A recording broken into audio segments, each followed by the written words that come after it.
오늘 하나의 말씀은 고린도전서 15장 12절에서 19절 말씀입니다. 함께 읽겠습니다. 그리스도께서 죽은 자 가운데서 다시 살아나셨다 전파되었거늘 너희 중에서 어떤 사람들은 어찌하여 죽은 자 가운데서 부활이 없다 하느냐. 만일 죽은 자의 부활이 없으면 그리스도도 다시 살아나지 못하였으리라. 그리스도께서 만일 다시 살아나지 못하셨으면 우리가 전파하는 것도 헛것이요 또 너희의 믿음도 헛것이며 또 우리가 하나님의 거짓 증인으로 발견되리니 우리가 하나님이 그리스도를 다시 살리셨다고 증언하였음이라. 만일 죽은 자가 다시 살아나는 일이 없으면 하나님이 그리스도를 다시 살리지 아니하셨으리라. 만일 죽은 자가 다시 살아나는 일이 없으면 그리스도도 다시 살아나신 일이 없었을 터이요. 그리스도께서 다시 살아나신 일이 없으면 너희의 믿음도 헛되고 너희가 여전히 죄 가운데 있을 것이요. 또한 그리스도 안에서 잠자는 자도 망하였으리니 만일 그리스도 안에서 우리가 바라는 것이 다만 이 세상의 산뿐이며 모든 사람 가운데 우리가 더욱 불쌍한 자이리라. 아멘. 예수님이 다시 살아나셨습니다. 우리 다 함께 한번 말해볼까요? 예수님이 다시 살아나셨다. 시작. 예수님이 다시 살아나셨다. 여러분, 예수님이 다시 살아나신 것이 기쁘십니까? 어떤 사람들은 이렇게 말을 합니다. 2000년 전에 죽었던 예수가 다시 살아났다는 것을 어떻게 믿느냐? 또 그리고 그렇다고 해도 다시 살아났다 해도 그게 나랑 무슨 상관이냐? 나랑 아무런 상관이 없다고 생각하니까 예수님의 부활이 아무런 기쁨도 없는 것입니다. 심지어 예수님을 믿는 사람들조차도 예수님의 부활의 의미를 아직 잘 모르거나 중요하게 생각하지 않거나 부활에 대한 믿음 자체가 희미한 사람들도 있습니다. 그래서 오늘은 우리가 부활절을 맞이하여 예수님이 다시 사셨다, 부활하셨다는 것에 대해서 다시 생각해 보고 우리에게 그것이 어떤 의미인지 함께 나누고자 합니다. 지금도 그렇지만 예수님 시대에도 그리고 초대교회에서조차도 부활을 믿지 않는 자들이 있었습니다. 예수님 시대에는 사두개인들이 부활을 믿지 않았습니다. 그래서 그들은 예수님에게 부활에 대해서 질문을 했었습니다. 그게 마태복음 22장에 나오는 내용입니다. 그들의 질문에 예수님의 대답은 그래, 부활은 없는 거야 라고 대답하지 않으셨고 부활이 없다고 하는 그 사두개인들에게 뭐라고 하셨냐면 너희가 성경도 하나님의 능력도 알지 못하는 거로 오해하였다라고 하셨습니다. 이 말은 성경과 하나님의 능력을 알지 못하면 부활을 믿지 못할 수 있다, 오해할 수 있다라는 말입니다.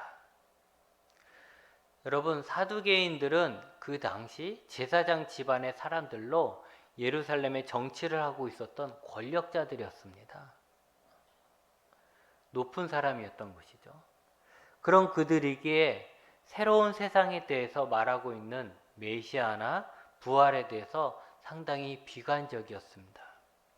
왜 그러냐면 메시아가 오고 부활이 오고 새로운 세상이 열리면 지금 자신들이 누리고 있는 그 권력들을 다 빼앗기게 될 것이라고 생각했기 때문이었습니다.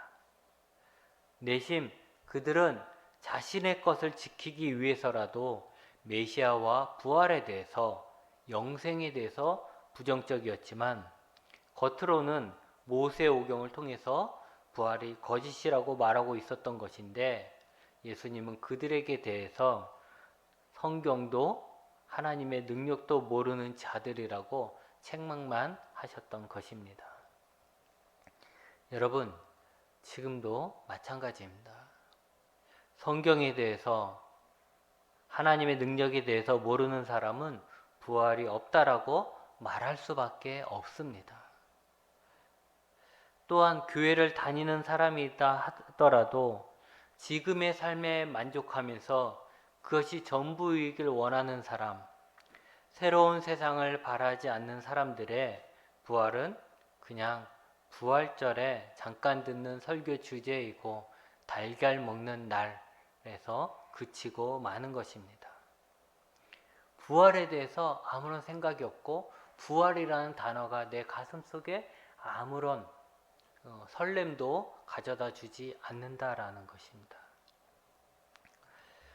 부활의 증거의 가장 강력한 증거는 바로 예수님의 말씀입니다. 부활이 없다라고 하는 사두개인들에게 부활에 대해서 설명해 주셨습니다. 그뿐만 아니라 예수님은 스스로 부활이나 다시 살아남 영생에 대해서 여러 번 제자들에게 말씀하셨습니다. 예수님의 말씀이 어떻게 부활이 있다는 증거가 되고 영생이 있다는 증거가 되는가 하면 적어도 예수님을 믿는 우리들에게는 예수님은 진리이시기 때문입니다. 예수님이 농담을 했거나 예수님이 거짓말을 했거나 예수님이 착각했다고 생각하지 않기 때문입니다. 여러분, 예수님을 믿는 우리에게 있어서 예수님이 부활이 있다, 영생이 있다 라고 말씀하신 것보다 더 확실한 증거는 없는 것입니다. 그럼에도 불구하고 초대교회에서도 부활이 없다라고 말하는 자들이 있었고 그들에 대해서 바울이 한 말이 오늘 우리가 읽은 말씀입니다. 바울이 말한 죽은 자가 다시 살아난다, 부활한다 라는 것의 가장 큰 증거는 바로 예수님이었습니다. 그들의 상식에는 죽은 자가 다시 살아날 수 없다는 것이지만 이미 죽었다가 다시 살아난 분이 있다라는 거예요. 그 예가 있다라는 거예요. 그가 바로 예수님이십니다. 이미 많은 사람들이 예수님이 죽었다가 다시 살아났다고 말했었는데 그럼에도 불구하고 절대로 죽은 자는 다시 살아날 수 없다라고 말하면 예수님의 부활은 거짓말이라는 것이죠. 바울은 다시 살아나신 예수님을 본 사람들이 있다라고 말했습니다. 예수님의 제자들은 말할 것도 없고 부활하신 예수님이 부활해서 금방 하늘나라 가신 게 아니라 40일 동안 그 제자들과 함께 하시고 그러므로 인해서 500명이 넘게 보고 그 중에서는 지금도 살아있는 사람들이 있다라고 말했습니다. 그리고 바울 자신도 부활하신 예수님을 봤다라고 말했습니다. 여러분, 예수님이 부활했다는 가장 큰 증거는 바로 제자들입니다. 그들은 예수님이 죽으셨을 때 모든 것이 끝이라고 생각했으며 오히려 자신들도 잡혀갈까봐 두려워했던 자들입니다. 그래서 그들은 숨었고 어떤 자들은 예루살렘에서 또 예루살렘에 있다가 고향으로 다 돌아가 버렸습니다. 이런 모습은 지극히 정상인 거죠. 예수님이 메시아로서 새로운 시대를 만들어줄 것이라고 생각해서 3년 동안 따라다녔는데 그 예수님이 예루살렘에 와가지고는 아무 힘도 못 쓰고 십자가에 달려서 죽었으니 그들의 계획은 실패한 것이고 실패했으니 도망가는 것이 맞는 것이죠.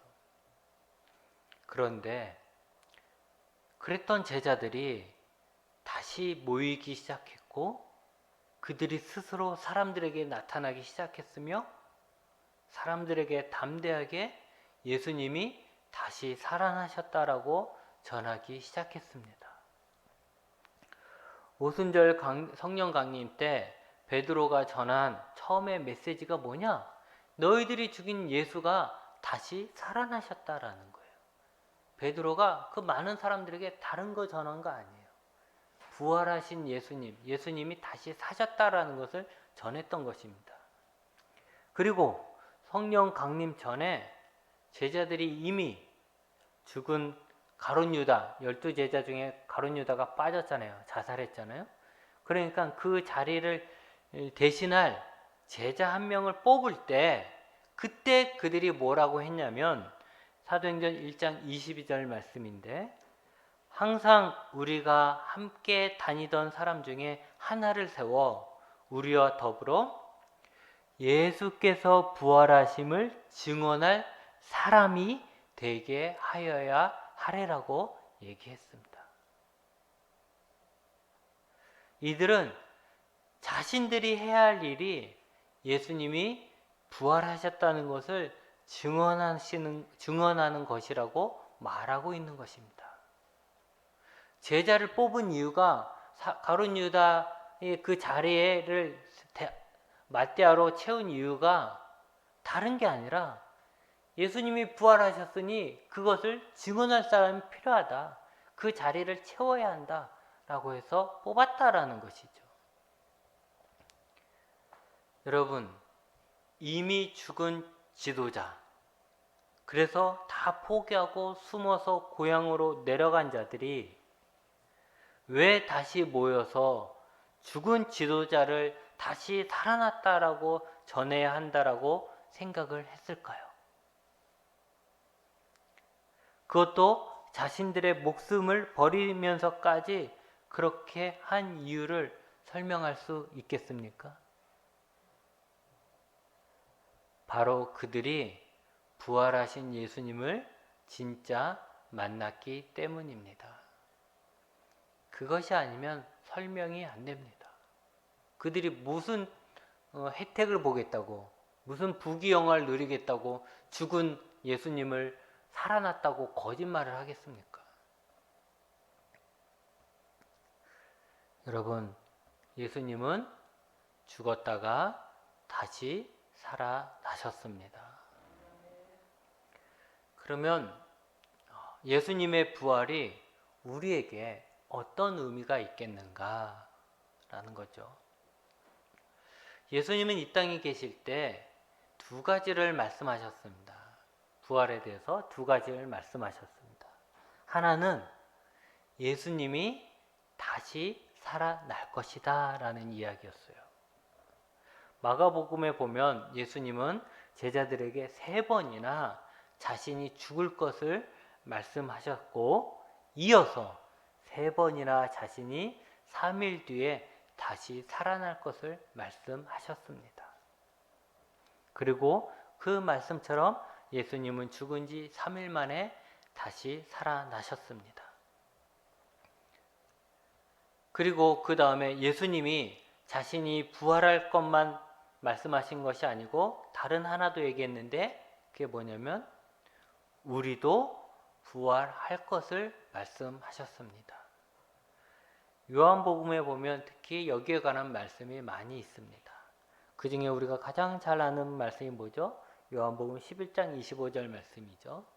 예수께서 이르시되 나는 부활이요 생명이니 나를 믿는 자는 죽어도 살겠고 무릇 살아서 나를 믿는 자는 영원히 죽지 아니하리니 이것을 내가 믿느냐? 라고 예수님이 말씀하셨어요. 요한복음 6장 40절에는 내 아버지의 뜻은 아들을 보고 믿는 자마다 영생을 얻는 이것이니 마지막 날에 내가 이를 다시 살리리라 하셨어요. 예수님은 예수님을 믿는 자들에게, 예수님을 따르는 자들에게 부활, 영생이 있을 것을 자주 말씀하셨습니다.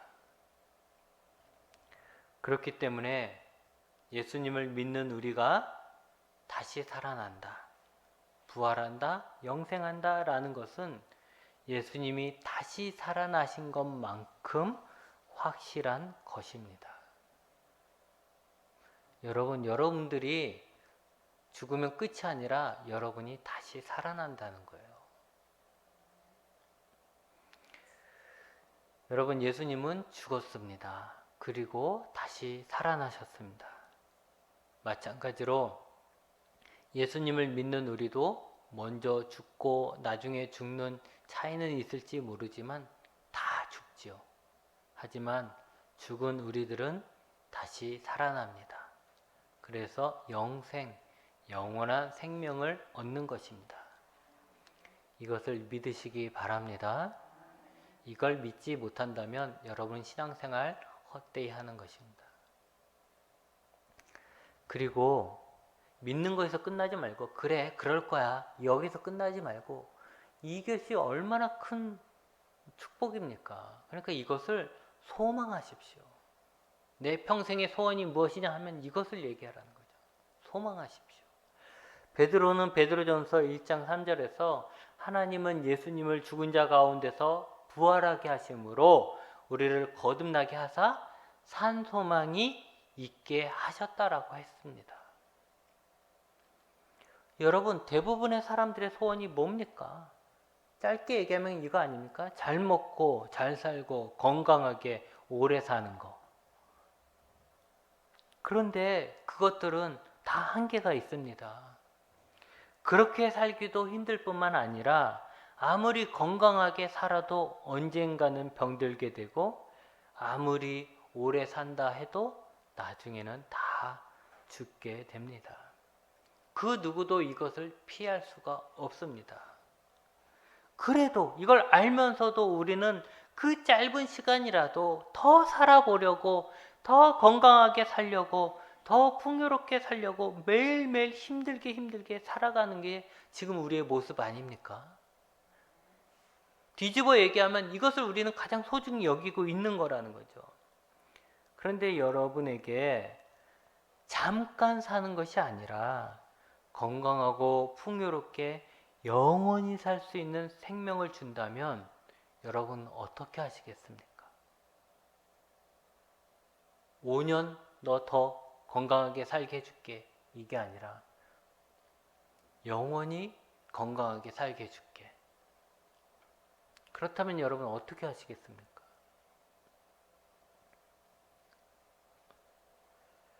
예수님은 바로 그것을 주겠다고 죽어도 죽지 않는 생명, 죽지 못해 사는 그런 생명이 아니라 풍요로운 생명을 주시겠다고 약속하신 것입니다.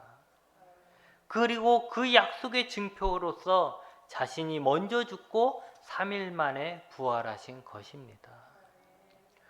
여러분, 하나님 나라에서 누리게 될 영생에 대한 약속, 부활에 대한 약속은 과거의 약속으로 끝난 것이 아니라 지금도 예수님을 믿는 자에게 유효한 약속입니다.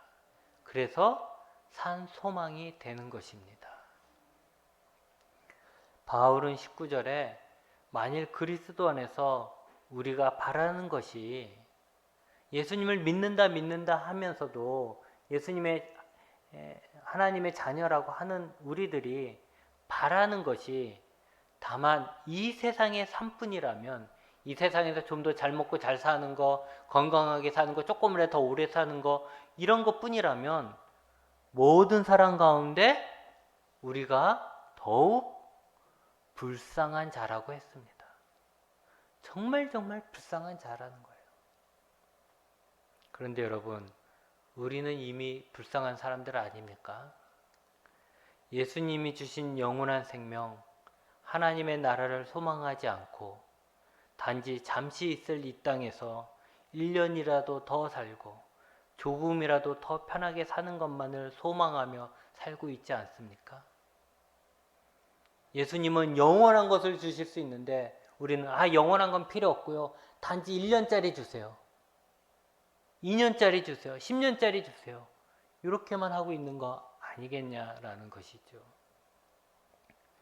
여러분, 솔직하게 얘기해서 병든 사람은 의사를 잘 만나면 고칩니다. 그래서 여러분 병들면 어떤 의사가 훌륭한가 찾아다니지 않습니까? 돈이 필요하면 열심히 일하면 되는 거예요. 건강하고 싶으면 먹는 거 조절하고 운동 열심히 하고 스트레스 안 받으면 되는 거죠.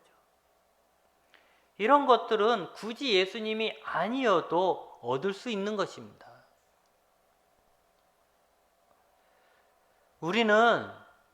예수님을 믿는 우리는 예수님이 아니어도 받을 수 있는 것들만 목매지 말고 예수님만이 주실 수 있는 것을 바라봐야 하는 것입니다. 그것이 바로 부활, 죽어도 사는 것, 죽지 않는 영원한 생명, 하나님의 나라입니다. 지금까지 이것을 소망하지 않았다면 여러분은 모든 사람들 가운데 더욱 불쌍한 사람이었던 것입니다. 그리고 예수님을 믿는다 하면서도 이 부활에 대한 소망이 없었다면 예수님을 따르지 못한 이유가 되는 것이죠. 예수님은 제자들에게 3차례에 걸쳐서 예루살렘에서 예수님이 고난받고 버림받고 죽임 당할 것이라고 말씀하셨습니다. 그리고 이어서 다시 살아날 것을 또 말씀하셨어요. 그러나 제자들은 그때마다 예수님의 말씀을 듣지 않았고 고난받고 버림받고 죽임당하는 한다는 것이 두려웠습니다. 자신들은 예수님을 통해서 성공하고 싶었고 출세하고 싶었고 부자가 되고 싶었는데 예수님은 그것들을 다 포기하고 예수님을 따르라고 말하는 것이 듣기 싫었습니다. 그래서 그들은 예수님이 십자가에 달렸을 때 다 포기하고 집으로 돌아갔던 것입니다. 하지만 그들이 부활하신 예수님을 만나서 예수님이 고난받고 버림받고 죽임을 당한다고 말씀하신 후에 하셨던 말씀, 즉 다시 3일 뒤에 다시 살아나리라는 것을 이제 깨닫게 되고 믿게 되고 알게 되었을 때 그들은 예수님의 말씀처럼 다 버리고 예수님을 따를 수 있는 참 제자가 되었습니다. 예수님이 그렇게, 우리가 이제 계속 마가복음을 보고 있었는데 마가복음을 통해서 볼 수 있는 제자들의 모습은 계속 그렇게 멍청하고 어리석고 예수님이 가르쳐줘도 모르고 그런 사람들이잖아요. 그런 사람들이 나중에는 예수님의 훌륭한 제자가 되는 그 이유가 뭐냐? 예수님이 그렇게 열심히 잘 가르쳐서냐? 아니죠. 그들이 예수님의 근심걱정거리가 되었다가 진짜 예수님을 따르는 제자가 될 수 있었던 이유는 단 하나였던 거예요. 부활하신 예수님을 만나고 그때서야 부활에 대한 소망을 가질 수 있었기 때문입니다. 그들 마음속에 부활에 대한 소망이 생겼을 때 그들은 다 버리고 예수님을 따를 수가 있었던 것입니다. 마찬가지죠. 만약에 여러분이 예수님, 내가 왜 성공도 출세도 재산도 다 버리고 예수님을 따라야 합니까? 왜 내가 죽기까지, 충성하는 건 좋은데 왜 죽기까지 충성해야 합니까? 내가 왜 예수님 때문에, 교회 때문에 고난을 당해야 되고 손해를 봐야 합니까? 라고 물으면 예수님 뭐라 대답하실까요? 마가복음 8장 36절에 이렇게 얘기하시죠. 사람이 만일 온 천하를 얻고도 자기 목숨을 잃으면 무엇이 유익하겠느냐? 네가 원하는 거 그거 다 성공, 출세, 돈 다 가졌다고 치자. 그런데 너의 삶이 얼마나 남았을 것 같은데? 응? 너가 죽으면 그것이 무슨 유익이 있겠느냐? 아무리 그걸 내가 갖고 싶은 걸 다 가졌다 할지라도 내 삶이 얼마 남지 않았다면 그게 무슨 유익이 있겠냐라는 거죠. 그러니까 예수님은 너에게 영생을 주겠다. 하나님 나라에서 영원히 풍성한 삶을 살도록 구원하겠다라는 거예요. 예수님을 따라다니다가 예수님이 죽는다는 이야기를 듣고는 그 앞을 막아섰던 베드로. 예수님이 죽었을 때는 고향으로 돌아가서 다시 물고기를 잡던 베드로가 부활하신 예수님을 만나고는 그는 이 땅에서의 성공, 출세, 부가 아닌 하나님이 주실 부활에 대한 소망을 품게 되었고, 그 소망만으로 모든 고난을 인내하며 예수님이 가라는 길을 갔습니다. 여러분, 생명이 제일 중요하지 않습니까? 그러나 제일 중요하다는 생명조차도 100년이 안 됩니다. 하지만 예수님이 주시는 생명은 100년짜리가 아니라 영원한 것입니다. 그렇다면 100년도 안 되는 이 생명을 바쳐서 영원한 생명을 얻을 수만 있다면 그것이야말로 축복 아니겠습니까? 여러분, 부활은 단지 1년에 한 번 부활절에만 생각하는 그런 단어가 아닙니다. 부활은 우리가 매일매일 생각하며 기뻐해야 합니다. 내가 지금은 늙고 병들어 힘들어도 부활하여 건강한 몸으로 영원히 살 것입니다. 내가 지금은 사랑하는 사람이 먼저 죽어 이별의 고통 속에 있다 하여도 곧 부활하여 건강한 모습으로 다시 만날 것입니다. 내가 지금은 실패하고 가난하여도 부활하여 하나님 나라에서 평강과 기쁨을 누리며 살 것입니다. 예수님을 믿는 자가 영원히 산다, 죽어도 다시 산다, 하나님 나라에서 풍성한 삶을 산다라고 말하는 것은 어느 사이비 교주가 한 말이 아닙니다. 예수님이 하신 말씀이고 예수님이 부활하심으로 그 증거가 되셨고 그의 제자들이 자신의 목숨을 걸고 증언한 말씀입니다. 여러분, 부활은 예수님 안에 있는 우리의 것입니다. 이 소망을 꼭 잡고 부활의 기쁨을 누리시기 바랍니다. 기도하시겠습니다.